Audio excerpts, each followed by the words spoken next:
Welcome to our presentation. First of all, ma'am, I would like to greet you a happy day.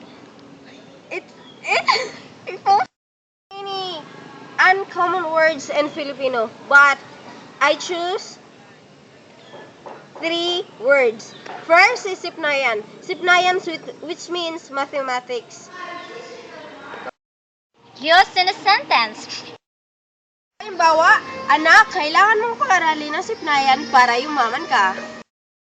The second word is Hainayan, which means biology. Use it as of a sentence. Class, did you finish your Hainayan project? Next word is Puok Sabot, which means website. And